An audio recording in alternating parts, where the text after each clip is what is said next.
सुन मुझा सदड़ा मदीने जागो सदड़ा कर मुबारक मौत ही आसी तुझे आसरे मुझे मदाइन जी जने कल पिया पेई कदे कोसा न थिया दोरा पो देई साजन सबोई ढकियूं ढोल थिलायूं सतुर कर सरकार उघाड़ी आहियां सतुर कर सरकार उघाड़ी आहियां ढक जो ढकण हार दई पांद पनाह जो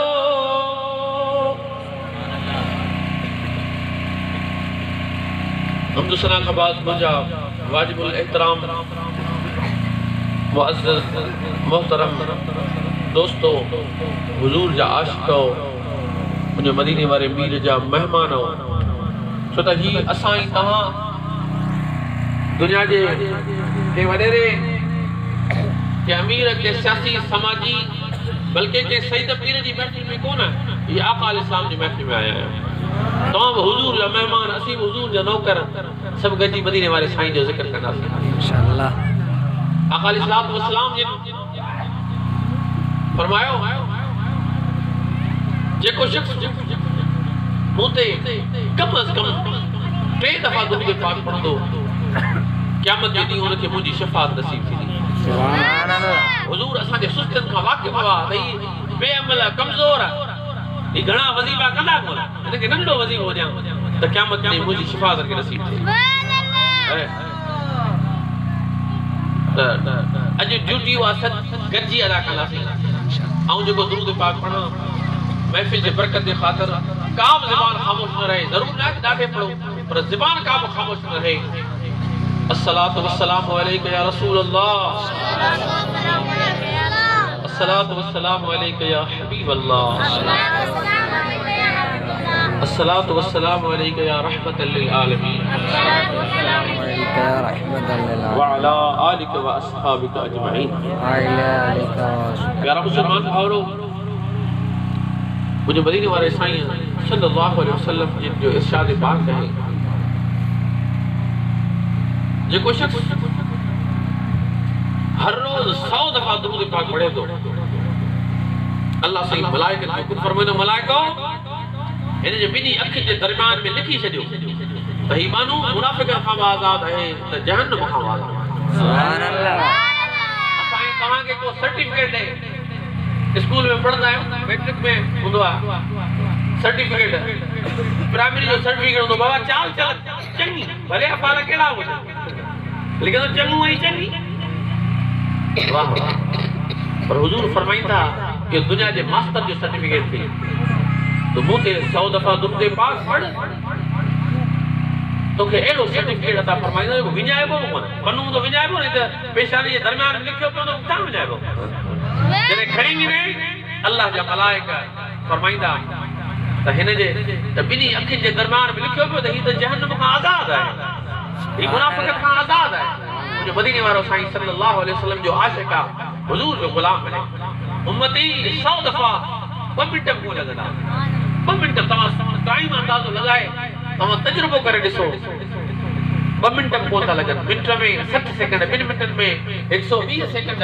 सलात सेकंड का पेरी खत्म करो सल्लल्लाहु अलैहि वसल्लम अस्सलातु वस्सलाम के रसूलुल्लाह पढ़ो 2 मिनट के अंदर एडो वडो वजीफो है एडो वडो सर्टिफिकेट मिलियो तो वने जो जहन्नम खां आजाद करे ऐ मुनाफिक खां आजाद करे। मुझे मदीने वाले साईं सल्लल्लाहु अलैहि वसल्लम गुलामो हुजूर ते वद में वद हुजूर साईं की दुरूद पाक पढ़ी याद करियो मुझे मदीने वाले साईं जी खास करम थे थी खास करे महफिल में अचो दुनिया जो कचहरियों मोबाइल फोन ते गालण हिदा न तो घट करियो जरूरी हुजे तो मिसाल इंसान मजबूर थियो तो वने थोरो गालाए पर कोशिश करियो जो टाइम जो महफिल जो हो आका अलैहि सलाम जे जिक्र पाक में बुधाण में इस्लाम शरीफ पढ़ण असा मुल्क के केड़ी ताकत जो मुस्तफा जे दुरूद पाक की फजाइल मर्तबा बुधाई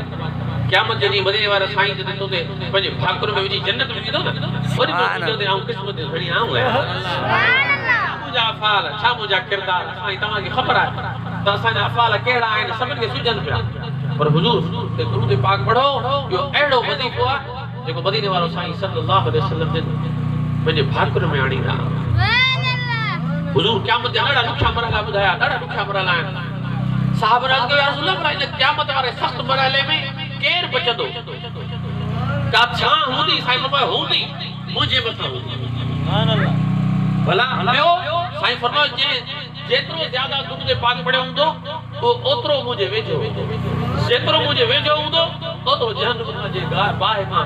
गर्मी महशर खां बचल सुभान अल्लाह मोहब्बत सां वरी दुरूद पाक अल्लाहुम्मा सल्ली अला सय्यदना मौलाना मुहम्मद व आलिहि वसल्लम प्यारा मुसलमान भारो पंहिंजी जमात जे नाले चवंदा ई कहिड़ी दुरूद पाक पढ़ण वारी जमात सलात वारी जमात ही कहिड़ा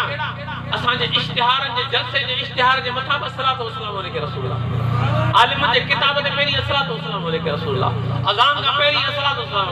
अज़ान खां बाद अस्सलातु वस्सलामु अलैहि रसूलुल्लाह अहिड़े नमूने तकरीरुनि जे शुरूआत में दुरूद पाक दुआउनि जे शुरू में दुरूद पाक आख़िर में इन्नल्लाह मलाइकतहु युसल्लूना अलन नबी या अय्युहल्लज़ीना आमनू सल्लू अलैहि वसल्लम तस्लीमा असीं पाण दुरूद पाक पढ़ंदा आहियूं दिलि खे ॿियनि खे पहिरीं पढ़ाईंदा आहियूं तां त असांजी सुञाण थी वञे त असां कहिड़ी जमायत को बम धमाके वारा के मोहब्बतों पिटण वारा का जमायत एडी जेका मुझे मुस्तफा के दुरूद पाक पढ़ी हुजूर के याद करे सुभान अल्लाह असांजी सुञाण बाबाई सलात पढ़ण वारा असांजो दोस्त साईं गुलाम मुस्तफा हिकिड़ो साईं जो दोस्त ईंदो असां वटि ते तां वटि बाइला पर जन्नत अल्लाह से नसीब फरमाए और आशिक रसूल माण्हू साईं फरमायो त असां गॾिजी उडलाल स्टेशन में की मस्जिद हुई बंद हुई वो खोली सो वो मस्जिद हुई हाफिज बिशारत साहब जे प्लॉट में मु हाफिज बिशारत मुझे मुझे मेहरबान हो मु उनके साईं के जो तवा चो साहब के वो मस्जिद पाण के खोले दे दसी उनमें पंहिंजो अहले सुन्नत वल जमात जी मुताबिक सिलसिलो शुरू करियो बयानात उलमा जे मुझे सही है असा शुरू कयो सो जलसो हलियो अल्हम्दुलिल्लाह वो मस्जिद जो कायम है गौसिया मस्जिद उडलाल स्टेशन में एकड़ी मस्जिद अहले सुन्नत जी वही मस्जिद असा ने खोली सो साईं गुलाम मुस्तफा साहब पट को बदलो वो शहर में मटी दो तो वरी उते हु मुला घणा है पंहिंजा थोरड़ा वो हु मुला वाणिया जेके हूंदा वाणिया सेठ तो मुला बोला ही केड़ो मुलू है अमा समझ गया टोपियूं पाती कोने फिका रुमाल इने के साव पट को यो छाए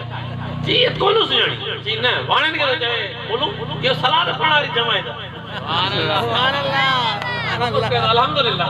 असानी सुञाण पे मुखालिफ थे तो तई सलात पढ़ण वाली जमायत है सुभान अल्लाह अल्हम्दुलिल्लाह मुझे मदीने वाले साईं जा गुलाम हो मु सोचो पे त केरे मौजू ते गालाया साईं अतारी साहब नात पढ़ी तू जिंदा है वल्लाह तू जिंदा है वल्लाह मेरे चश्मे आलम से छुप जाने वाले मुझे मौजू बिल दिमाग में होता आका इस्लाम जे जिंदा होते गालाइंदा जो तो असा हर के पंहिंजी तबीयत आऊं चाहींदो त अवाम के कुछ नुकात कुछ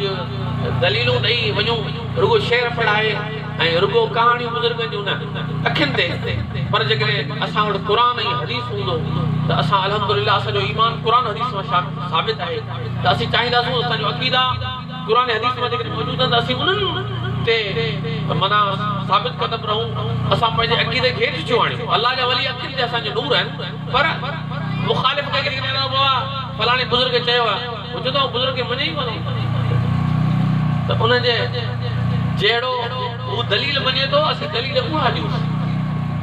तो वो घणो करे कुरान कुरान कुरान दा चवन न त असि अल्हम्दुलिल्लाह कुरान मां ने दलील पेश करदा सो वो जदा हदीस हदीस हदीस अल्हम्दुलिल्लाह हदीस मां पेश करदा सो कोशिश करे पहले मौजू के इननी मौजू इनई मामले ते महदूद रखदा सो अल्लाह ताला शर्म के अवाम के अमल तौफीक नसीब फरमाए दलाल याद रखो असांजो नबी अवांजो नबी जिंदा है रुको मुलन जो को बियो पंहिंजे हथ जो ठाहियो कूड़ो नबी हूंदो जो मरी वियो हूंदो असांजो नबी जिंदा है तू जिंदा है वल्लाह तू जिंदा है वल्लाह मेरे चश्मे आलम में छुप जाने अल्लाह ताला कुरान करीम में इरशाद फरमाया कैफ तकफुरून व फीकुम रसूलुहु आयत है कैफ तकफुरून व फीकुम रसूलुहु तमा किया कुफर का करो हालांकि तमाम में अल्लाह जो रसूल मौजूद आहे सुभान अल्लाह तो फरमाया रसूल मौजूद है बुलूं ते तो मरी वियो, मिट्टी में मिली वियो। कुरान तो फरमाए तव्हां कुफ्र कीअं था करियो जॾहिं तव्हां में रसूल मौजूद आहे। वरी इन जी दलील रद करण लाइ चवंदा या आयत हुजूर जे ज़माने में नाज़िल थी, लिहाज़ा हुजूर सल्लल्लाहु अलैहि वसल्लम जे ज़माने लाइ त इहो चई सघिजे थो बाद में वरी पाण जी दलील खे रद करण लाइ ईअं चवंदा। वरी उन जो जवाब ॾियो, वो चवंदा त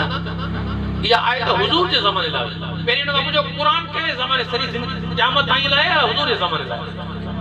क़ुरान जेका क़यामत ताईं त उन जे अंदरि इहा बि आहे त क़यामत ताईं।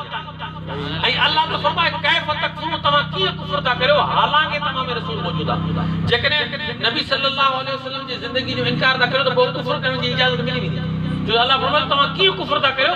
हालांकि तव्हां में रसूल मौजूद आहे। जेकॾहिं रसूल मौजूद न आहे पोइ तव्हां भले कुफ्र करियो,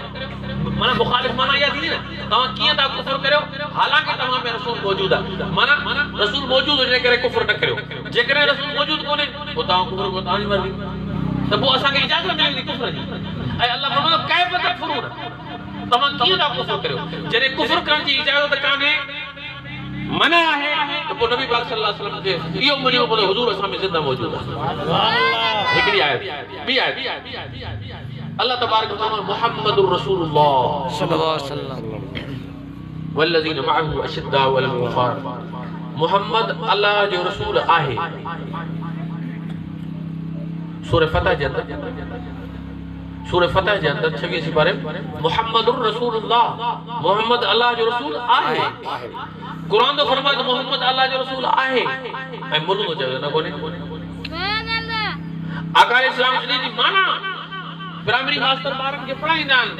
पहिरियों कलमो तैया तैया माना पाक ला इलाहा इल्लल्लाह मुहम्मद रसूलुल्लाह माना है अल्लाह का सवा को भी इबादत जे लायक ना है, मोहम्मद अल्लाह जो रसूल आहे। अल्हम्दुलिल्लाह तव्हां कलमे में इहो दावा करियो अरे फिरो वञो, इहा कहिड़ी आहे मज़हब? या त इन कलमे जी माना पंहिंजी ॿी ठाहियो। ऐं नऊज़ बिल्लाह सुम नऊज़ बिल्लाह इहो दलील असांजे रावलपिंडी में हिकिड़ो मुनाज़रो थियो, रावलपिंडी इस्लामाबाद में अॼु खां 30-35 साल पहिरीं इस्लामाबाद हले हो रावलपिंडी शहर पुराणे में मुनाज़रो थियो। अल्लामा साहब इहे असांजे वहाबी खे हारायो, उन नालो अब्दुल सत्तार तौहीदी अहले हदीस साल थियो। मुनाज़रो के मुनाज़रे में हाराई माना ॿुधाए तव्हां कातो पोइ उन वो जो जुम्मो आयो उन खां बाद में पंहिंजे मस्जिद में ऐलान कई त हाणे ला इलाहा इल्लल्लाह मुहम्मद रसूलुल्लाह न पढ़ो, हाणे पढ़ो ला इलाहा इल्लल्लाह कान मुहम्मद रसूलुल्लाह। यानी माना अल्लाह का सवा को भी इबादत ना, मोहम्मद अल्लाह रसूल हो कान माना हो निभागे कलमे में तब्दीली आती छितो दियो ना समझ में आए इस तरह हाणे कलमो पाण पंहिंजो त ठाहे तो दुश्मनी में एतिरो हद ते लई आयो कलमो ई पंहिंजो ठाहे बिठाई। अल्लाहु अकबर आयतूं तव्हांजे साम्हूं पढ़ियो। अहिड़ी तरह अल्लाह तबारक व तआला मुंहिंजे आका करीम अलैहिस्सलातु वस्सलाम जे बारे में तो जिंदा हुजण जो चयो पर हुजूर जा गुलाम भी जिंदा आहिनि। सुभान अल्लाह। कुरान करीम में पढ़ो अल्लाह ताला इरशाद फरमायो वला तक़ूलू लिमन युक़तलु फी सबीलिल्लाहि अमवात, जेके अल्लाह जे राह में क़त्ल कया वञनि इन्हनि खे मुर्दा न चओ। हुजूर जा सिपाही, हुजूर जे दर्जा गुलाम, मुझे मुस्तफा जे दर्जा नौकर, हुजूर जा मुक्तदी, हुजूर सल्लल्लाहु अलैहि वसल्लम जो करो करण वारा, हुजूर जो जुत्तू सिद्धो करण वारा साहबा। अल्लाह फरमाई अल्लाह जे राह में शहीद कया वञनि इन्हनि खे मुर्दा न चओ। ऐं मौलविन जो पंहिंजो अॻवान पिलाट जे कब्ज़े तां सखर में डॉक्टर ख़ालिद महमूद खे क़त्ल करे छॾियो त उन लाइ हर साल लिखंदा आहिनि त अल्लाह जे राह में जेके क़त्ल कया हुननि खे मुर्दा न चओ। तव्हांजो पिलाट ते मुल्क बि ज़िंदा, असांजो रसूल बि मुर्दा। अल्लाहु अकबर। अदा असांखे क़ब्र में न को मौलवी बरेलवी चलेंदो न को देवबंदी न को अहले हदीस न को शियो, क़ब्र में रसूलुल्लाह क़यामत में रसूलुल्लाह वो मुझे मुस्तफा अलैहिस्सलातु वस्सलाम सा एतरी बेवफाई पंजन मुल्लन के पंजन मौलविन के पंजन आलिमन के पंजन पीरन के जिंदा चो ऐं जे करे पूरी कायनात सही है, जे करे सिज उभरे पियो, जे करे चंड लहे पियो, जे करे तारा चमकन था, जे करे हवा ऐं पानी हलन था, जे करे असांजे साह में जिस्म में साह वञे पियो निकिरे पियो, जे करे इंसान पैदा थियनि पिया, जे करे फुल बूटा हैवानात नबातात पैदा पिया थियनि उन ज़ात मुस्तफा अलैहिस्सलाम ला चो खत्म थी। अल्लाह अकबर। यो चवण कुफ्र आहे। अल्लाह ताला शहीद जे बारे में फरमायो वला तकुलू लिमन युक्तल फी सबीलिल्लाह अमवात, अल्लाह जे राह में क़त्ल कया उनके मुर्दा न चओ, पर अॻियां अल्लाह ईअं बि फरमायो वला तहसबन्नल्लज़ीना कुतिलू फी सबीलिल्लाह अमवात। सोच में भी ना आणिजो त अल्लाह जे राह में जेके क़त्ल कयल मुर्दा आहिनि। सोचो इंसान जेकॾहिं शरई मसलो आहे, उलमा इकराम मौजूद आहिनि, साईं मुफ्ती शफीक साहब ॿिया उलमा मौजूद आहिनि। शरई मसलो आहे के दिमाग में चोरी जो सोचो यार हुनजी फलाणी शइ चोरी करियां, सोची अमल कोन कई, गुनाह कोन निकिरो, गुनाह कोन निकिरो के सोचो त फुरियां हिन खां मोबाइल फुरियां हिन खां पैसा फुरियां लख रुपया पिया फुरे वठां,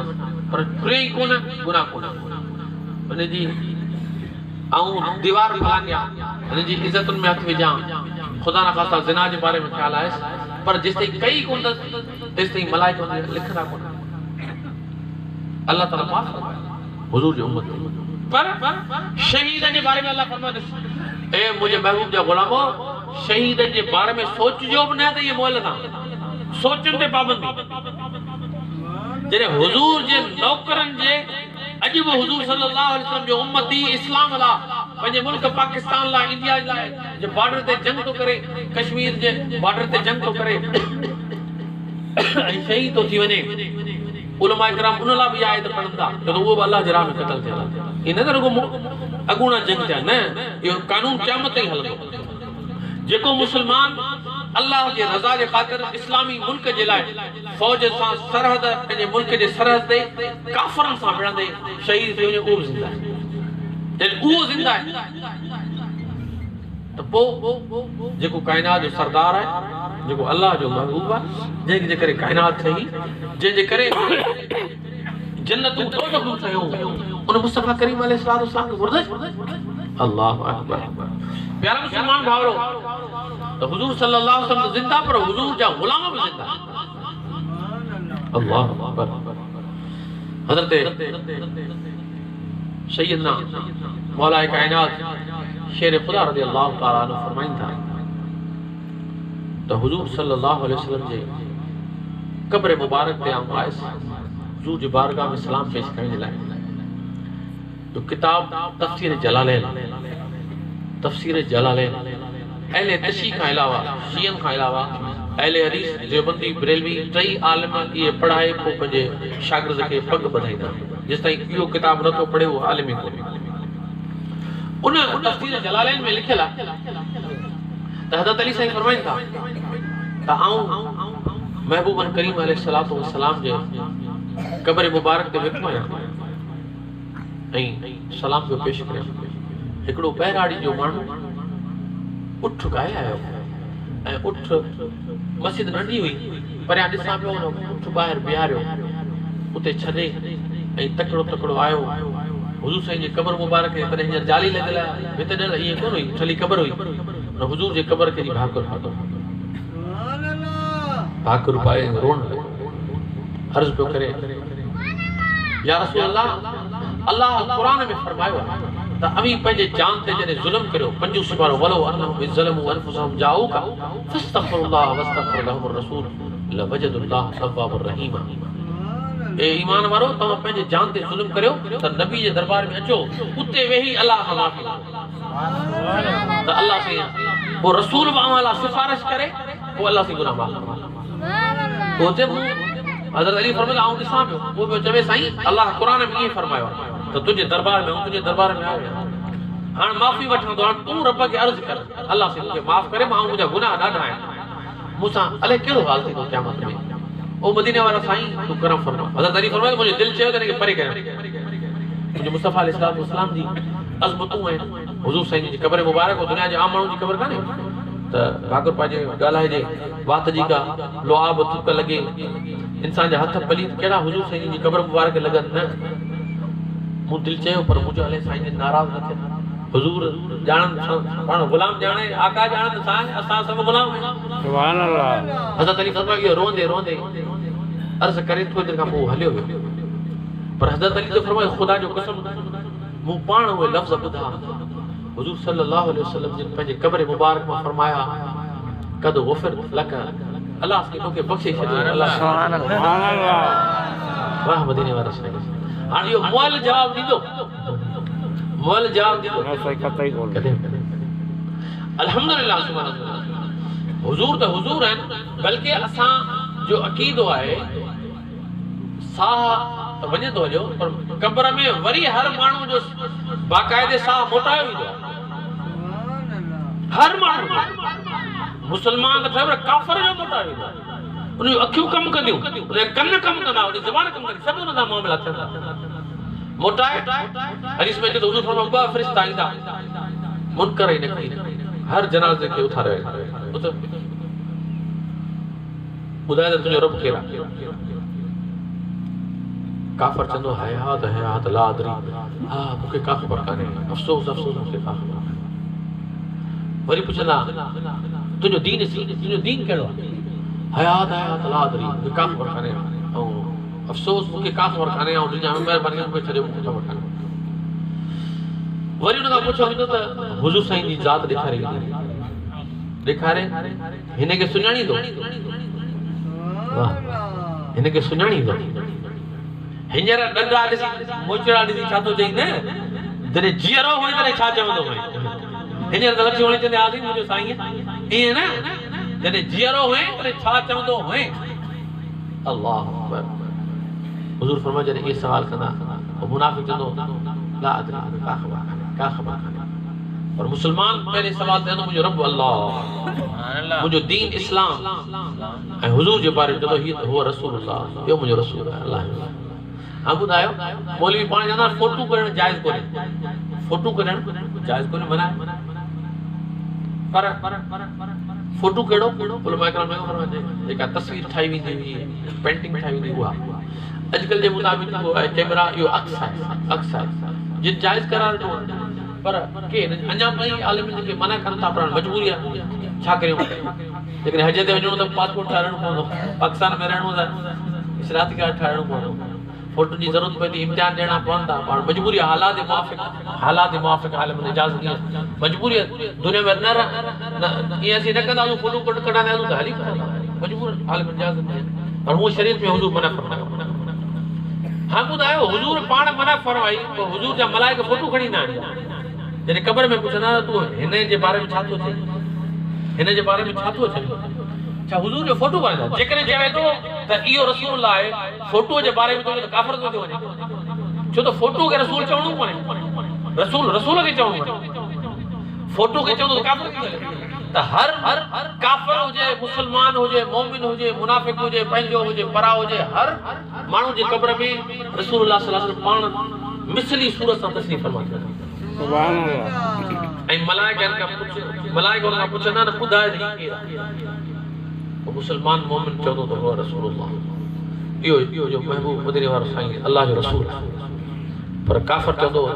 ला अदरी मूंखे ख़बर कान्हे सुनियो तव्हांखे अर्ज़ करियां महिरबानी करियो पंहिंजे मसलक ते क़ाइम रहिजो पंहिंजे मुर्शिद हुज़ूर गौसे आज़म जा ग़ुलाम आहियो सभु असां तव्हां सभु उन जा ग़ुलाम आहियो उन्हनि जे तरीक़े ते क़ाइम रहिजो नवां फ़िरका नयूं ॻाल्हियूं पियूं निकिरनि क़ब्र में हुजूर जे बारे में सवाल थींदो हिकिड़ा हुजूर खे नूर न मञी हुजूर खे या रसूलल्लाह न चवनि हुजूर जे ज़िंदा हुजण जा इनकारी हुजूर सल्लल्लाहु अलैहि वसल्लम जे शान जा इनकारी हुजूर जे बच्चन जा इनकारी हिकिड़ा अहिड़ा ॿिया वरी हुजूर जे सहाबा जा मुनकर हुजूर सल्लल्लाहु अलैहि वसल्लम जे कलमे जा मुनकर पंहिंजा कलमा ला इलाहा इल्लल्लाह हाणे ॿियो कलमो अली वलीउल्लाह वसी रसूलुल्लाह खलीफतु बिला फसल कलमो ई पंहिंजो बांग ई पंहिंजी नमाज हथ खोले ठिकरे ते नमाज इस्लाम वारो तरीक़ो ई पियो भुलायो वञे मुसलमान खे हुजूर जे सहाबा खे गारियूं हुजूर जे बीबियुनि खे अम्मा आयशा सिद्दीक़ा रज़ी अल्लाह तआला अन्हा खे गारियूं लानत त सोचो क़ब्र में असां सवाल थिए त हिन जे बारे में छा असीं चवंदा साईं असीं उहे आहियूं जो हिन साईं जे घरवारी खे असां गारियूं ॾिनियूं असीं उहे असां हिन जे दोस्तनि खे घटि वधि ॻाल्हायो हिन जे दीन जो इनकार कयो असीं उहे आहियूं भले अहल बैत खे मञो पर हुन जे बीबियुनि खे असां घटि वधि दुनिया में हर कंहिंखे पंहिंजा ॾोचा वणंदा हूंदा बेशक पर घरवारी कंहिंखे कड़ी आहे असां अहल सुन्नत वल जमायत उहा वाहिद जमायत आहे जेको नबी साईं जा असहाब बखनि ते हुजूर जा अहल बैत बखनि ते हुजूर जी घरवारियूं बखनि ते हुजूर जा औलाद बखनि असांखे सुठी मोहब्बत ई मिलियल आहे नफ़रत जी कंहिंसां बि कान्हे असां औलिया इकराम जे दर जा ख़ादिम आहियूं गौसे आज़म के दर्जा ख़ादिम तो बुजुर्ग इंसानी दर्जा को नौकर इमाम आज़म असांजो सर जो साईं है इमाम शाफी का असांजो सर जो साईं असां कलंदर जा गुलाम तो भिटाई जा गुलाम असीं गौसल आलमीन मुल्तान वाले जा गुलाम था सरवर नूह रहमतुल्लाह अलैहि जा गुलाम तो पीर साहब रोज़े धणी जा गुलाम असां के निस्बतूं मिलियल ई अदब वाली अल्हम्दुलिल्लाह बेअदब वारो तसव्वुर ई कोन्हे असां वटि अल्हम्दुलिल्लाह अदब जी ॻाल्हि आहे बेअदबी कंहिंसां बि नाहे करणी सिर्फ काफ़िर सां दुश्मनी करणी आहे हुजूर जे दुश्मन सां दुश्मनी हुजूर जे गुलाम सां मोहब्बत करणी आहे त आका ने सामने गुलामो सोचो जे कब्र में हुजूर साईं हर माण्हू जे कब्र में अचनि था यानी मुझे तस्वीर का जायज कोन्हे ग़लत आहे त पोइ हुजूर सल्लल्लाहु अलैहि वसल्लम जी तस्वीर कीअं खणी था मल्हायो हुजूर साईं पाण अचनि था कब्र मुबारक में पुछो वेंदो त हिन जे बारे में छा थो चई मुसलमान मोहन हुजूर के सुञाणे चवंदो हुआ रसूलुल्लाह सल्लल्लाहु अलैहि वसल्लम प्यारा मुसलमान भाउरो एड़े नमूने सां दुरूद पाक के फज़ाइल में हदीस मौजूद है मिशकात शरीफ में हदीस मौजूद है आका इस्लाम फरमायो त जने मुझे को दुरूद पढ़े तो अल्लाह जब मलाइका मुझे पहुंचाइंदा एकड़े साहबी अर्ज को या रसूल अल्लाह हींअर तव्हां ज़िंदा आहियो पर दुनिया में पर्दो मटाए पोइ कीअं सिलसिलो थींदो पोइ कीअं ख़बर पवंदी त तव्हां ते दुरूद पहुतो न तव्हां त क़ब्र में अंदर हूंदा सही फरमायो न अल्लाह सही क़यामत ताईं मुझे सेरां दी हिकड़ो मलाइक मुकर्रर कंदो क़यामत ताईं जेको मुझो गुलाम हर रोज ॾींहं में 1000 दफ़ा पढ़े 10,000 दफ़ा पढ़े या उम्मती करोड़े अरबे गॾिजी पढ़नि हर हिक जो नालो वठी पीए जो नालो वठी ॿुधाईंदो त या रसूल अल्लाह फलाणे पुट फलाणे जे फलाणे शहर में तव्हां जे मथां दुरूद पाक पढ़ियो ॿुधायूं ख़बरूं कंहिंखे वेंदियूं ज़िंदा के मौल छा ॿुधो मौल सां ॻाल्हायो ऐं तोसां पियो ॻाल्हाए न पुट पंहिंजे पीउ पुट कावड़ जी पवनि पुट खे पीउ दरकारे आवाज़ तोसां पियो ॻाल्हायूं मौल नहीं विच सां पियो ॻाल्हायूं जवाब ॻाल्हाए पोइ ज़िंदनि सां अल्लाह जा मलाइक कंहिंसां पिया ॻाल्हाइनि ख़बरूं कंहिंखे पिया पहुचाइनि मुंहिंजे मुस्तफ़ा करीम अलैहिस्सलाम सुभान अल्लाह इन मां सबूत मुंहिंजो आका अलैहिस्सलाम ज़िंदा आहे ऐं अल्हम्दुलिल्लाह सुभान अल्लाह केरु मञे या न मञे अल्लाह ताला हुननि खां चवरायो कीअं कंहिं बि हिंदू खे मुसलमान खां पोइ छा कबो कलमो पढ़ायो हिंदू खे छा कबो कलमो पढ़ाइबो त मुसलमान कीअं थींदो मुसलमान थियण लाइ कलमो पढ़ंदो कलमे जी माना छा आहे अल्लाह खां सवा को बि इबादत जे लाइक़ न आहे मोहम्मद अल्लाह जो रसूल आहे ईअं चई पोइ इस्लाम जे गेट में अंदर दाख़िल इस्लाम त इब्तिदाई हुजूर जे ज़िंदा वञण जी कई आहे मुझे मुस्तफा जे जिंदा जो इनकार त किथां वो दाखिल ही कोन थे गेट में जिंदगी सॼी जिंदगी उलमा फरमाइंदा करोड़ दफ़ा ला इलाहा इल्लल्लाह ला इलाहा इल्लल्लाह ला इलाहा इल्लल्लाह पढ़े पर हिकिड़ो दफ़ो रुगो मोहम्मद रसूलुल्लाह न चवे हिकिड़ो दफ़ो न चवे त वो कट्टर काफ़िर मुसलमान आहे मुसलमान जे लाइ ज़रूरी आहे त अल्लाह जी तौहीद सां गॾोगॾु रसूलुल्लाह जी रिसालत जे जिंदा जो हुजण जो इकरार तो अल्हम्दुलिल्लाह सुबह अल्हम्दुलिल्लाह असा मुस्तफा करीम अलैहिस्सलाम जिंदा हुजण कायल हर मुल्लू मौलवी बांग खां पोइ आम तरह कलमो पढ़ंदो आहे सुम्हण तब कलमो पढ़े उठे तब कलमो पढ़े बांग खां पोइ कलमो पढ़े ॿारनि खे कलमो पढ़े चवंदो ला इलाहा इल्लल्लाह रसूलुल्लाह ला इलाहा इल्लल्लाह रसूलुल्लाह अल्लाह का सवा को भी बात लाइक मोहम्मद अल्लाह रसूल चई वरे फिर वञे न हो हिकिड़ी ॻाल्हि अल्लाह ताला खे ख़बर हुई त कुझु माण्हू अहिड़ा पैदा थींदा जेके मुंहिंजे मुस्तफा अलैहिस्सलाम ते एतिराज़ कंदा अल्लाह ताला उन्हनि लाइ हिकिड़ो नुस्ख़ो अता फरमाए छॾियो मोहम्मद सां दुरूद पाक पढ़ंदा अल्लाह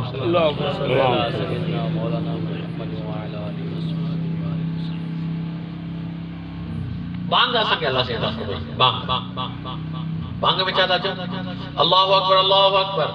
अल्लाह सभ खां वॾो आहे अल्लाह सभ खां वॾो आहे अशहदु अल्ला इलाहा इल्लल्लाह अल्लाह ताला खां सवा को बि इबादत लाइक़ न आहे अशहदु अन्ना मुहम्मद रसूलुल्लाह आऊं गवाही थो ॾियां त मोहम्मद अल्लाह जो रसूल आहे बांग जी सभु मुला गॾिजी गवाही ॾींदा त मोहम्मद अल्लाह जो रसूल आहे ॿाहिरि निकिरो फिर वञे ही कहिड़ो मज़ा आहे मस्जिद में त मुला तो ही ऐलान कया लाउड दे लिखी बि न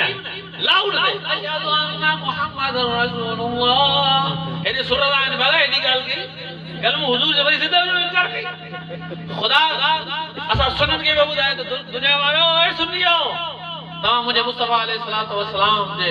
ज़िंदा हुजण जा क़ाइल हुजो ही मञनि या न मञनि इन सभिनि खे रोज़ घुराईंदो था रोज़ खे बांग ॾियारींदा ऐं बांग ॾींदा ऐं चवंदा मोहम्मद अल्लाह जो रसूल आहे पोइ फिरी वञनि पंहिंजी मर्ज़ी पर आऊं पंहिंजे घर में रोज़ 5 वक़्त ॾींहं में कराईंदो 5 वक्त बांगू ऐं हर बांग में घणा दफ़ा 2 दफ़ा अशद माना 10 दफ़ा हर मस्जिद में हुजूर जे जिंदा हुजण जो 10 दफ़ा ऐलान थींदो हर मस्जिद में चाहे शियन जी हुजे चाहे अहले हदीस जी हुजे चाहे देवबंदी हुजे चाहे बरेलवी हुजे सभिनी मां असां अशद अन्न मुहम्मद रसूलुल्लाह सब मुला गजी दवाई ना था हम गोई तो हज़रत मोहम्मद अल्लाह रसूल है हम गोई तो हज़रत मोहम्मद सल्लल्लाहु अलैहि वसल्लम सब मुला ये गवाही दा तो के मनी दी के न मनी उन जी मर्जी है अल्लाह ताला फरमायो रुको ये कोन है इन का वरी अन्या वधी चले अल्लाह से किए घणा दफ़ा को 10 दफ़ा को मांगुल में थियो अल्लाह फरमायो 10 दफ़ा वरी तकबीर में चवराई तो अल्लाह अकबर अल्लाह अकबर अल्लाह अकबर अशहदु अल्ला इलाहा इल्लल्लाह अशहदु अन्न मुहम्मद रसूलुल्लाह बांग नमाज शुरू करण का पहिरी बतायन बोलने की गाल विसरी वजे हर नमाज शुरू करण का पहिरी उनके ये चवराई तो अशहदु अन्न मुहम्मद रसूलुल्लाह अशहदु अन्न रसूलुल्लाह हया माना उनके ज़हन में हुजे त असा उहा नमाज पढ़ू जे में जेकी गवाही आ वही तो मोहम्मद अल्लाह रसूलुल्लाह अल्लाह ताला फरमाए बताई बांग के विसरी वई हुजे बांग में हिकड़ो मुंड हूंदो ॿिया कोन हूंदा जमात में सब हूंदा सभिनि खां चवराइण सब चओ अशहदु अन्न मुहम्मद रसूलुल्लाह ऐं हुजूर फरमायो त जेको शख्स बांग जो जवाब तो दे उनके मुसलमान के नेकियूं मिलन थियूं हिकड़ो दफ़ो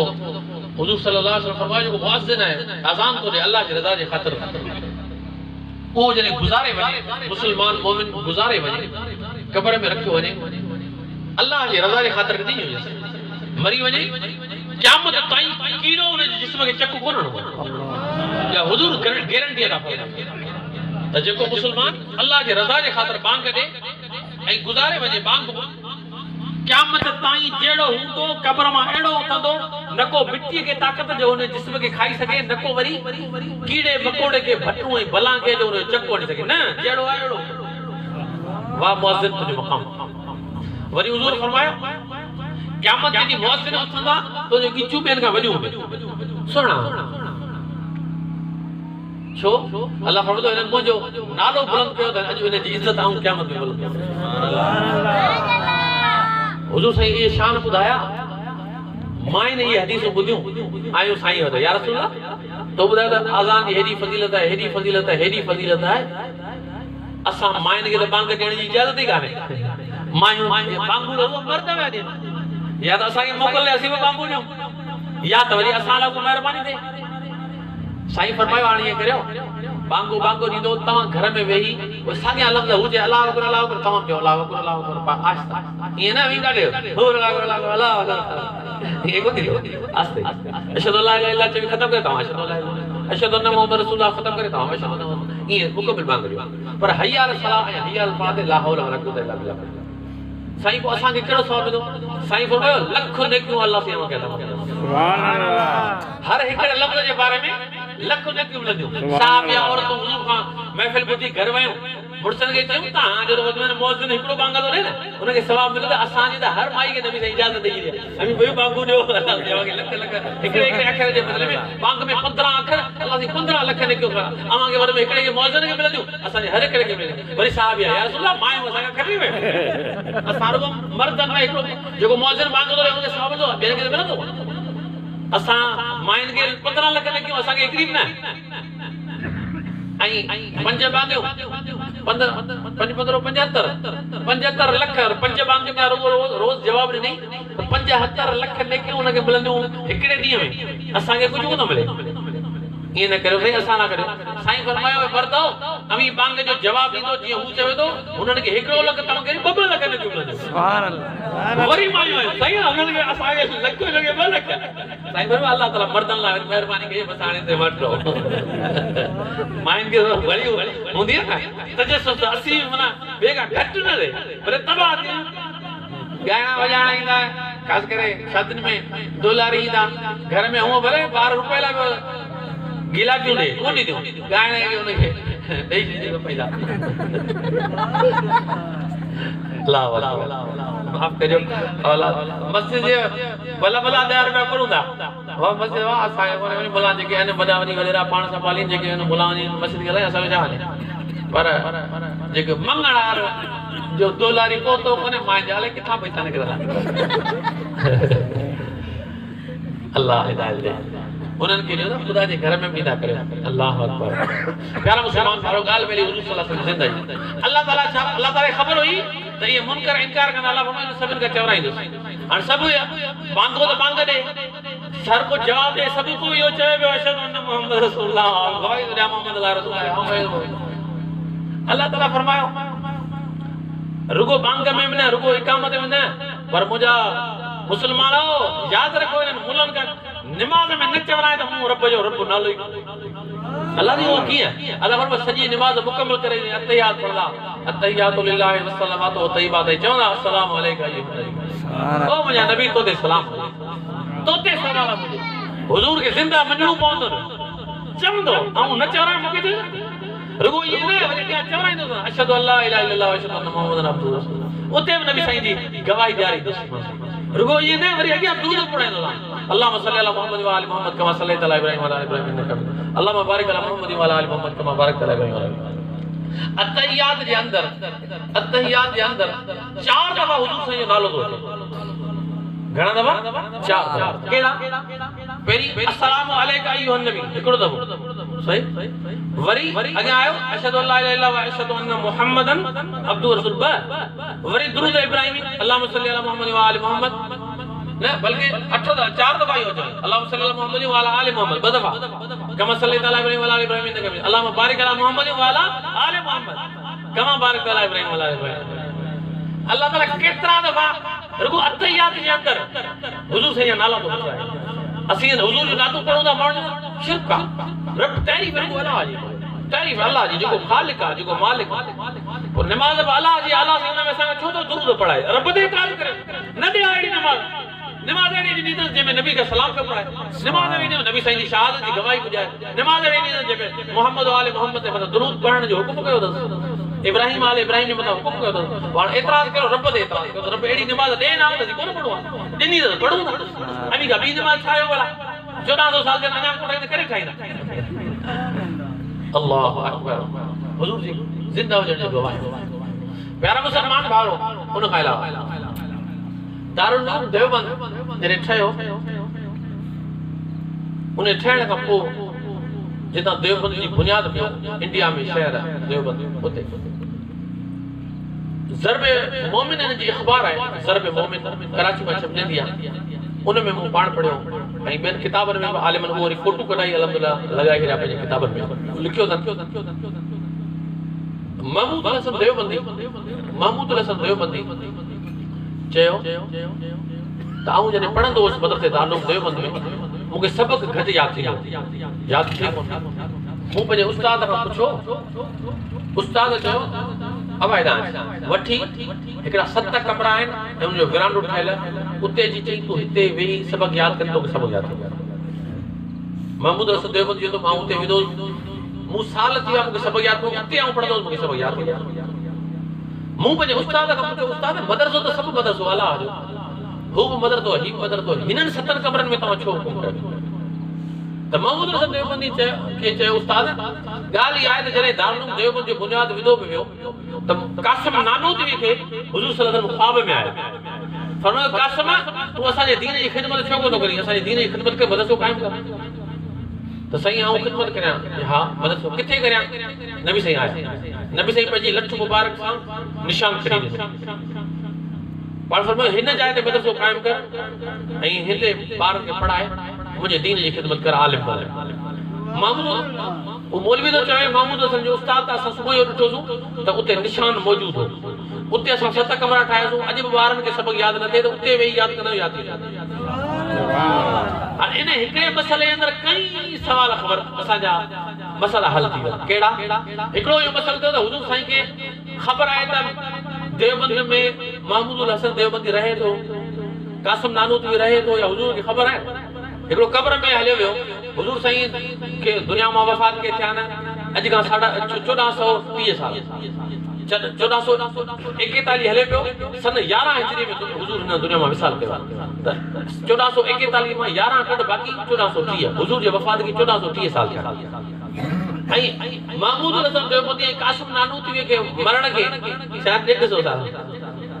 उन जे मरण के घणा साल थिया 150 साल माना हुजूर साईं जने 1250 साल या 1300 साल खां पोइ पंहिंजे वफ़ात जे 1300 साल खां पोइ अची निशान ॾेई विया त हिते मदरसो क़ाइमु करो ऐं ख़बर पतन 1300 साल खां पोइ फलाणो उम्मती मुंहिंजो फलाणी जाइ ते पैदा थियो आहे असीं तव्हांजी ॻाल्हियुनि खे भला मञूं था थोरी देरि दिलि में कोन था मञूं ज़बान सां पिया मञी था असांजी आख़िरत में ज़बान सां पिया मञूं थोरी देरि लाइ तव्हां चओ था मञो हाणे हुज़ूर खे कीअं ख़बर पई 1300 साल वफ़ात खां बाद में त दालूम देवबंद में मदरसो आहे कासुम नानूदी उते मौलवी आहे उनखे वञी चवां मुंहिंजो ॻाल्हि मञी थो हिकिड़ी ॻाल्हि ॿियो इहो साबित थियो हुज़ूर सल्लल्लाहु अलैहि वसल्लम जिते चाहीनि अची सघनि था पाण देवबंद लिखियो हाणे पाकिस्तान जो नक्शो तरी दुनिया जो नक्शो ॾिसंदो त सऊदी अरब सां हिन बारे ईरान जे इराक जे साम्हूं उन खां पोइ ईरान पोइ पाकिस्तान पोइ आहे हिंदुस्तान इंडिया पाण अञा हिन पासे देवबंद मदरसो हिन पासे हुज़ूर साईं हेॾो पंधु करे हज़ारों किलोमीटर उते विया हितां खां कराची खां फिज़ाई लिहाज़ फिज़ा में हवा में जहाज़ उॾामे थो उहो बि 3000 किलोमीटर खां मथे फ़ासिलो आहे 3000 किलोमीटर कराची खां जहाज़ उॾामे वञी पहुचे जिते 3000 किलोमीटर इहो मदीनो उन खां अञा बि मके खां वरी जिते खां मको 120 किलोमीटर माना 3100 वरी मके खां मदीनो वरी 500 किलोमीटर माना 3500 किलोमीटर वो कराची पाण खां इंडिया हले केतिरो परे आहे इंडिया जे उन शहर में जिते इहो मदरसो आहे केतिरो परे आहे भला 2000 किलोमीटर इहे वञूं 3500 हू ऐं 2000 5000 किलोमीटर हुज़ूर कीअं आया तो ऐं थलो जी ख्वाब में कोन आया जिस्मानी लिहाज़ आया लठ खणी आया निशान लॻाए त इहो हुज़ूर सल्लल्लाहु अलैहि वसल्लम ज़िंदा हुआ त आया असांखे भला छॾे दे असीं चवंदासीं त फतवा लॻंदी शिरक जी तव्हां पंहिंजे नाले में पंहिंजे किताब में लिखियो उन खां अलावा हींअर धरनो थियो राशिद मामू सूमरे जो त ख्वाब में ॾिठो त नबी करीम सल्लल्लाहु अलैहि वसल्लम अची फज़ल रहमान खे पटको पारायो त कमु त भलो नबी साईं जो ॿियो कमु कोन्हे हिन ते पटका पारायो हुज़ूर खे कीअं ख़बर पई त हीअ धरने लाइ किताब आहिनि ये हुज़ूर के क्या होता है वही रचेगा कब्र तो बनता है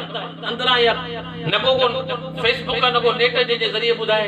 उनके भाई पाण वटे वेदार फेसबुक जे जरिए खबर अची वई ये थे हो टेलीविजन ते खबरों चैनल दूगा ARY जियो दुनिया 92 KTN आवाज हले केड़ो केड़ो चैनल या खबर पहुंचो पर मुझे मुस्तफा करीम अलैहिस्सलाम ते या की खबर पहुंची तो मुझे मुस्तफा करीम अलैहिस्सलाम ॿुधायो इस्लामाबाद का दर्रो निकरी चुको आ हाणे हैदराबाद क्रॉस कयो फज़ल मां वरी ॿियो पासो अची वियो उन पासे आवाम हितां में धिका करी सखर आयो हितां गॾु बि कोन हलियो कराची पहुची कराची का अची ॿ कलाक हलियो हेसि ताईं हैदराबाद का पोइ वरी हिननि दरिया जो ही पासो वरितो हुन वरी हू पासो वरितो रात वञी उ सर्दी में बि सुकन मींहं में बि पुसन ऐं पाण वरी बंगल में सुतो वियो कलाक तकिर करे भॼो इहो पंहिंजनि कारकुननि सां इहा मोहबत आहे पोइ तॾहिं त सभु भॼी हलिया वञी बचे 3000 4000 सभु भॼी हलिया अल्लाहु अकबर प्यारा मुस्लमान भाइरो हाणे हू छा था चवनि त जॾहिं ख्वाब में हुज़ूर साईं अची ॿुधायो त फज़ल रहमान मुंहिंजे दीन लाइ निकितो आहे हुज़ूर जेकॾहिं वाक़ई ख़ुशख़बरी ॾियनि हा त हींअर इमरान जी हुकूमत ख़तमु थी वेंदी इमरान केरु थींदो इमरान पठाण जे पुट जो हुज़ूर साईं खां बाद में हुज़ूर फरमाईंदे या हुकूमत क़ाइमु रहे बल्कि जहिड़ा ठला हुया अहिड़ा ठला आया फिरदौस आशिक़ अहवान मां चवंदी जहिड़ा मौलवी ठला हुया अहिड़ा ठला आया हलवो बि कोन मिलियो हलवो न खाईंदा हलायो उहो ठले ठले आया हुज़ूर जे दर तां जेको फिरंदो न तो अल्हम्दुलिल्लाह ख़ाली असां मुस्तफा जे दर जा ग़ुलाम आहियूं इंशाअल्लाह असांजे महफ़िलुनि मां असांखे उमेद आहे असां न को मौलाना इलियास कादरी जे करे ही जलसो कयो आहे न को सजण साईं जे करे कयो अथऊं न को साईं रोशन शाह जिलानी ऐं बचत शाह जे करे कयो अथऊं न को महफ़ूज़ शाह जे करे कयो ही कंहिंजे करे आहे आका मदीने वारे जी सदी आहे महफ़िल उन जी आहे को मक़सद कोन्हे मक़सद सिर्फ़ आहे त अल्लाह हुन जो रसूल राज़ी थिए बस त जे मदीने वारे जी घुरूं था जे ख़ैरात उहे सखियन पंहिंजनि ग़ुलामनि खे ख़ाली कोन छॾींदा कोन छॾींदा इंशाअल्लाह अज़्ज़ व जल असांजो अक़ीदो आहे हुज़ूर सल्लल्लाहु अलैहि वसल्लम ज़िंदा बल्कि आऊं अल्हम्दुलिल्लाह सन 2011 में हज ते वियोसि 2017 में उम्रे ते वियो आहियां शुक्र अल्लाह उम्रा उते अहले हदीस आलिम पर्चो ॾींदा आहिनि त तव्हां नबी साईं खे हीअं सलाम पेश करे उन में ख़ुदि लिखनि था देवबंद जी भी फतवा है बरेलवी जी भी आहे अहले हदीस जी भी आहे त हुजूर जे कब्र ते अचो त उते दुरूद इब्राहिमी कोने पढ़ो उते पढ़ो अस्सलातु वस्सलाम अलैहि बल्कि अहले हदीस जे तमाम उते जेके हेडा कट्टर बिठा न उहे चवंदा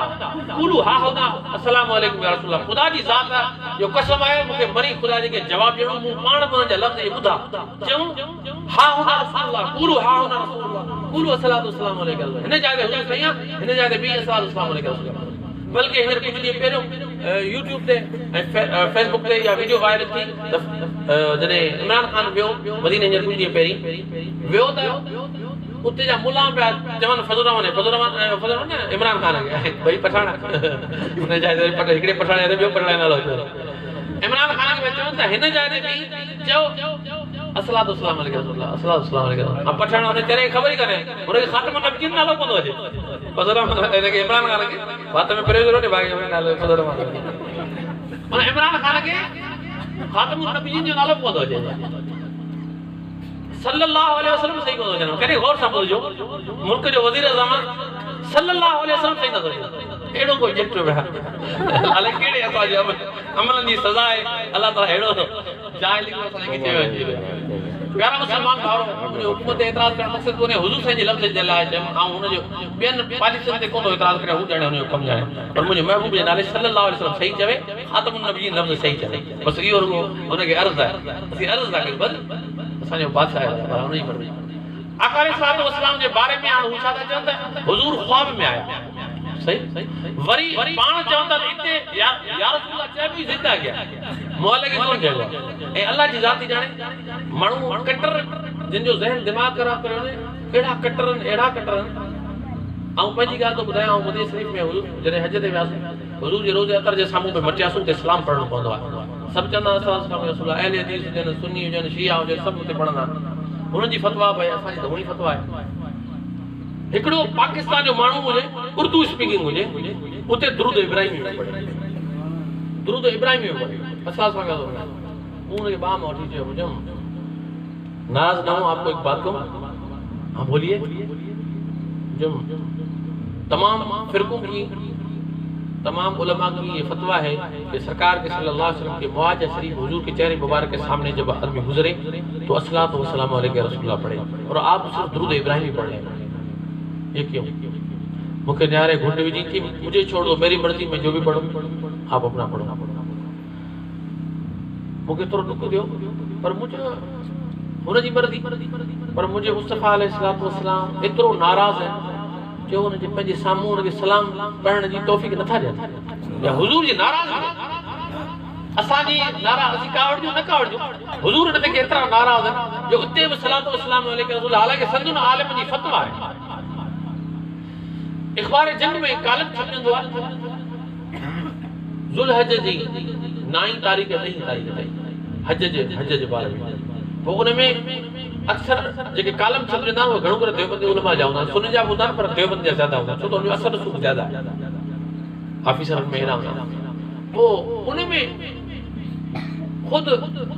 देवबंदी जे आलिम जा ख़ासि करे उन्हनि जी नोट करे पढ़ंदो आहियां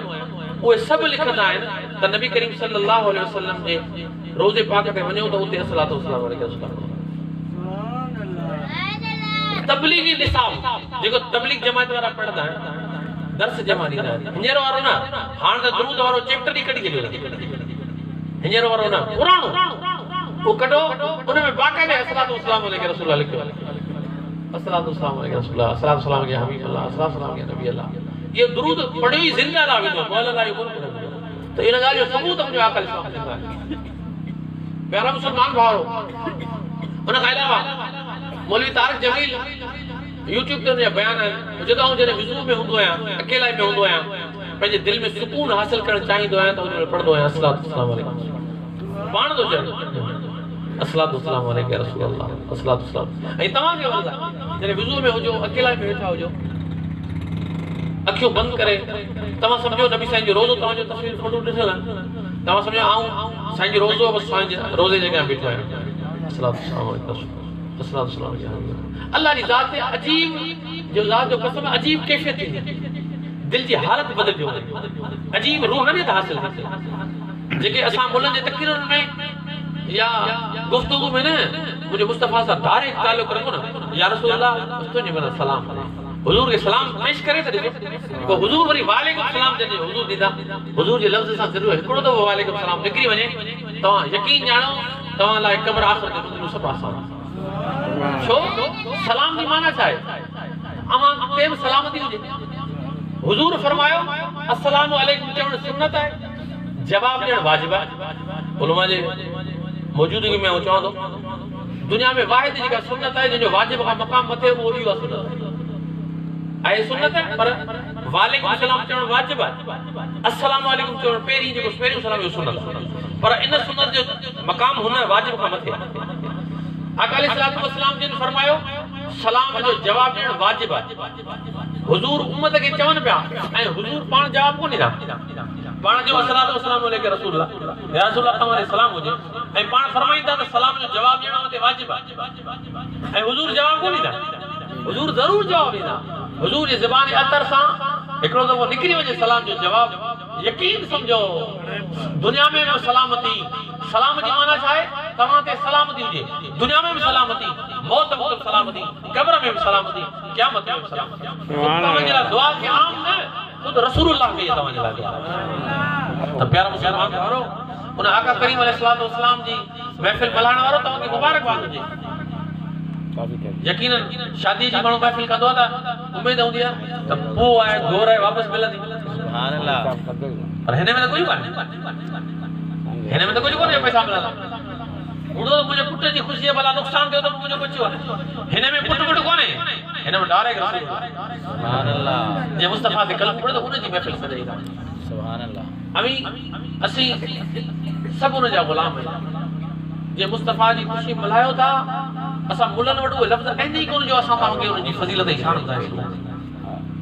नारे तकबीर अल्लाहु अकबर नारे रिसालत नारे तहकीर नारे हैदरी अर्ज़ करें और रात कल को चोरी प्रोग्राम हो मदीन में वॾी कॉन्फ्रेंस हुई मूंखे घुरायूं दावत ॾिनो आलिम अच्छा जेतिरो हेतिरो मथे स्टेज हुई आवाम हेठि हुई आलिमनि खे मथे हलियो असांखे महाराज साईं पीर मथे वेठा अच्छा वरी मथे शामिल में हुई बि आवाम अञा कना तो लॻल मौलवी सभु इहे असां थधि अहिड़ो कमु कयो मुंहिंजो घणा ॾींहं मौलवी वेठा हूंदा थधि में अलाह बराबरि मौलवी घणा ॾींहं माल खाधा हलवा खाधा तव्हां हुज़ूर जा अॼु वरी सीए में आवाम वरी घणा आवाम हुजंदी त गर्मी थी थिए इंसान जी गर्मी हूंदी आहे ऐं मूं थोरा मौलवी सीए में सिटजी आहे इम्तिहान एॾो न वठो महिरबानी थिए अल्हम्दुलिल्लाह उनमें छा उन खां पोइ अॼु आहे ख़ुदा जी अॼु हेतिरनि ॾींहंनि में मूंखे एॾी तकलीफ़ हुई अॼु जो मुंहिंजो हाणे वाइदो कयो थो हले कीअं पहुचंदुसि ॻाल्हाए सघंदुसि अलाए कोन सघंदुसि हुज़ूर जा करम आहिनि पोइ ॿ दफ़ा जोर जोशान पीतो अथमि पीओ वरियो पी आहे ॿ दफ़ा पीतो अथमि मुंहिंजो रुगो ॻाल्हाए था सघूं भई उहो दोस्तनि वीचारनि महिनत कई असां मुला आलिम वॾा कोन न को मूंखे सुर अचे न को कहाणियूं अचनि न को वाक़िया बयानु कयां जेको आहे जेको थोरो वॾो इहो ई आहे फ़क़ीर दवाई जेको आहे थोरो वॾो इहो आहे सारो कमायो अल्लाह अकबर अकाली साहब जा मोहब्बत वारो हुज़ूर खे ज़िंदा मञो जे मदीने वाले साईं जी मोहब्बत में जो प्रोग्राम सजायो था पक समझो हुजूर मदीने पाक मां रोज़ा अतहर मां पंहिंजे उम्मत के मुलाहिज़ा फरमाया बल्कि हदीस में हुजूर फरमायो हुजूर जी हदीस साईं फरमायो सॼी दुनिया मुंहिंजे साम्हूं ईअं आहे जीअं बाजर जो दाणो तिरीअ ते रखे लिकल रहंदो हुजूर फरमायो सॼी दुनिया मुंहिंजे लाइ ईअं आहे जे काइनात में सॼी दुनिया खां बाख़बर आहिनि वो तुझे मुझे मिलाद का बाखबर अल्लाह अकबर हुजूर जे महफिल कई सो इंशाल्लाह ये निंदा सा पूरी पिटाई तकलीफ कई खर्च कयो यकीन ध्यान जो आका करीम अलैहि सलाम क़यामत में मेहरबानी फरमाई सुभान अल्लाह तंजे करे जे मुस्तफा के जिंदा मञो था वो जिंदा हुजूर कब्र अनवर मां असा तवा जे हालन का बाखबर है हुजूर सल्लल्लाहु अलैहि वसल्लम जी मोहब्बत ज़रूरी आहे ज़रूरी कोन्हे त वॾो जलसो कयो वञे जे हेस ताईं मिलाप न कयो उनखे हथ ॿधी रस्तो कयो महिरबानी करे थोरो घणो ॿारनि खे घुरायो छॾियो असां जणा मुलनि खे के फीस ते पुठियां लॻंदा के चवंदा असांखे लाउड खपे एको सवणो सां ॻाल्हाए कोन सघंदासीं छॾियो तव्हां कोन पुछो ठहियो नंढड़नि ॿारनि खे घुराए मुस्तफ़ा अलैहिस्सलाम जा नंढा ॿार मासूम उम्मती नंढड़ो मिठो भत करे हिकिड़ो हिकिड़ो सेर चांवर जो रधे खारायो पाण खाओ यकीन समझो मोहब्बत इश्क वारा ये चांवर ये दाणा हुजूर वटि सलाम पहुचंदा हुजूर करीम है हुजूर असांजे अमलनि खे क़ुरान अवांजे सूरतुनि खे अलाह उन रसूल कोन ॾिसंदा तव्हांजे अमलनि खे कोन ॾिसंदा बल्कि तव्हांजे दिलनि खे ॾिसंदा त मुंहिंजी दिलि हिन जो मूंसां केतिरी मोहब्बत आख़िरी रिवायत अर्ज़ करियां देवबंदियुनि बरेलवियुनि सभिनी जो वॾो आलिम बल्कि अहले हदीस जो वॾो आलिम शाह वलीउल्लाह मुहद्दिस दहलवी रहमतुल्लाह अलैह हिंदुस्तान जो वॾो आलिम हो जेके मुहद्दिस चवंदा हुआ मुहद्दिस दहलवी जेको वॾो आलिम हो उन बुज़ुर्ग जो पीउ शाह अब्दुल रहीम वो वॾो आलिम पर शाह अब्दुल रहीम रहमतुल्लाह अलैह लिखियो आहे त ऐं हर साल पंहिंजे हाल सां मौलवी हो ग़रीब माण्हू सैयद बि हो मौलवी हो तो एॾी मिल्कियत कान हुई जेकॾो थोरो लाहींदो हुअसि करे 50 माण्हू करे 60 माण्हू उन देख ताईं माण्हू खे मिलाद शरीफ़ जो कंदो हुअसि पंहिंजे हिसाब सां हिकिड़े दफ़े 12 रबीउल अव्वल अची वई मूं वटि कुझु न सॼो ॾींहुं इंतज़ारु कयमि 11 ॾींहुं 12 जी राति में हुजो महिरबानी करी कोन घर आए साल के पुछो पर तो वटि कुझु पैसा आहिनि मायूं कुझु पैसा बचाए रखनि थोरो का हुजे त मूंखे ॾिजां माई चयो मूं वटि पैसा कोन ईअं न कर कुझु हुजनि चई मूं वटि आहिनि कोन हुजूर सां मथे छा आहे कुझु कोन पर आहिनि चई पोइ मूं हिकिड़े पेतियूं खोलियूं थाम पेतियूं कढियुमि उन्हनि मां सामान कढियुमि उन्हनि में 2 टे सिक्का मिलिया आने जा 2 टे सिक्का हुआ मिलिया खणी छा कयां हिन मां न को चांवर मिलनि न को गिहु मिले न को गोश्त न को छा हिकिड़ो देगिड़ो पर रखो थो सोचे हले उस दुकान ते मुझे ना भुगड़ा मिली विया आने मिल जा भुगड़ा वरता नंढड़ा ॿार विहारे हुजूर जे मथां सलात पढ़ी थोरा करे या रसूल अल्लाह मूं वटि कुझु कोन जेको हो तव्हांजो ईअं करे ॿार विहारिया राति थी ऐं सुम्हण खां पहिरीं मूंखे अजीब हिकिड़ी रोअण जी कैफ़ियत थी त या रसूल अल्लाह सॼी दुनिया तुंहिंजी ख़ुशियूं मल्हाए तुंहिंजा उर्स करे ही अब्दुल रहीम अहिड़ो निभागो जे वटि एतिरो कोन्हे जो तुंहिंजे नाले ते हिकिड़ो किलो चांवर जो न थिया सही एतिरो बि मूं वटि कोन्हे अॼु सॼी दुनिया हुजूर जी ख़ुशियूं मल्हाए मूं वटि इहो बि कोन्हे या रसूल अल्लाह छा तुंहिंजी हैसियत छा ही भुगड़ा तुंहिंजे नाले भुगड़ा ॾे पंहिंजा पर छा कयां मजबूर हुउसि मूं वटि कुझु कोन ईअं करे रोई सुम्ही रहिया पाण त रुना पर क़िस्मत जागी थी साईं जन ॾिसनि सुभान अल्लाह मैदान महशर लॻो पियो आका करीम अलैहिस्सलाम जन अचनि पिया रोज़े अतर मां निकिता आहिनि मदीने शरीफ़ लॻो पियो मैदान हुजूर साईं जा ख़लीफ़ा हज़रत अबू बकर हज़रत उमर हज़रत उस्मान हज़रत अली हुजूर सां गॾु बहिड़ा हलनि पिया ॿुधाईंदो साईं हीउ जेको अथव देखियो फलाणे ग़ुलाम तव्हांजो मिलाद कयो साईं हा हीउ शरबत फलाणे मोकिलियो आहे हीउ फलाणे मानी कई फलाणे ख़ैरात कई हुजूर खे ॿुधाईंदा वञनि हुजूर मुआइनो कोन था अचनि वॾा माण्हू त माण्हू हलंदा हीउ कमु थियो करे हुजूर आख़िर जाते वेठा जी मुंहिंजे दिलि में पियो अचे हिते देगियूं जिते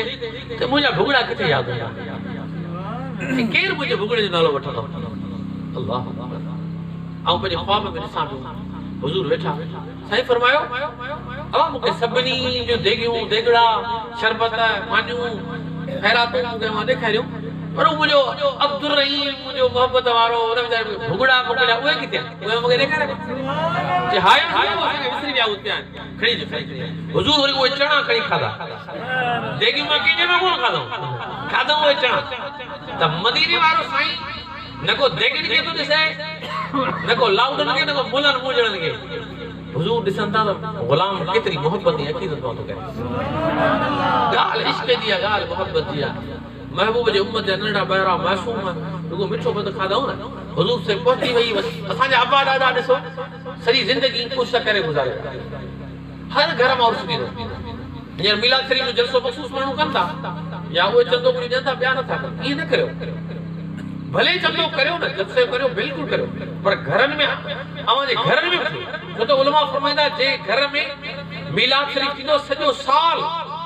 गारंटी आईंदा सॼे साल ताईं अल्लाह सही हुन घर खे लाइलाज बीमारियुनि खां हादसात खां सड़ण खां चोरी थियण खां फुर थियण खां अल्लाह सही बचाईंदो हुन घर थोड़ी महफिल में हेॾा वॾा सवाल नंढी न्याण खे सेखारियो हुजूर सही नातो कार्ड अॼु कल्ह मिलनि था नंढड़े हेॾे कार्ड में 2,000 नातो अचो अॻे हिकिड़ी केसट हेॾी सारी हूंदी हुनखे कलाक ॿुधंदासीं पोइ 4-5 नातो गुलामी मैसर हुई त ईंदियूं ॿ हिन वरी कोन बस सॼी केसट करंदी यको में अध में अंदर हुई ॿिया न 5 मिंट 7 मिंट गुलामी मैसर जेकी वॼियूं हींअर हिकिड़ी चैप्टर में 1000 नातो 400 आलमनि जा बयान हेॾी चैप्टर दवा 200-250 में मिलियो वञे 8 GB जो कार्ड हिकिड़ो वठी नातो पढ़ी ॿारनि खे वठी 150 वारी MP 300 में ॿार कुझु लॻो ख़र्च न बचा घणो केतिरो कर 500-400 में हेॾी वञे अॻे हिकिड़ी केसर 50 में मिलंदी तॾहिं रुपए को चाहियो ऐं केसर 50-40 में मिलंदी हींअर 50 रुपया को चाहियो ऐं चिप जेका मिले थी 200 में मिलियो हींअर त पाण हिन में आसानी थी वई आहे ॿारनि खे दुनिया जे गाननि बाजनि खां बचाइण जे लाइ तव्हां चाहियो था त असांजा बच्चा हुजूर जो नातो पढ़ंदे मिलाद शरीफ जो केसर भराए ॿारनि खे वठी ॾियो ही ॿुधो ख़ासि करे मिलाद जे महीने में असांजे घरनि में हुजूर जो नातो हुजूर जो महलूद अथव असांजे न्याणियुनि खे इंडिया जा फर्स्ट ऐं बेहया कलाम न हुजनि हुनजे ज़बान ते मुस्तफ़ा जो नातो सलाम जो तॾहिं ख़ुशि 200 रुपया ख़र्च करे अल्लाह जे राह में इंशाअल्लाह अज़्ज़ वजल ये हुजूर ॿारनि मासूम जूं वरी हर अमल क़बूल आहे छो त गुनाह आई न हुनजो नंढा ॿार कुझु नबी सही नातो पढ़ंदा ऐं हिन जो गुनाह आई वञे रुगो नातो पढ़ंदा सुभान अल्लाह अवांजे घरनि में माना मदनी माहौल थी वेंदो मक्की मालूम थी तो मदनी थी तो बगदादी सभु थी रुगो नातो हुजूर सही प्यारा मुस्लमान भाउरो जिन में हुजूर जी मिलाद न कई उन सभिनि खे अर्ज़ आहे महिरबानी करियो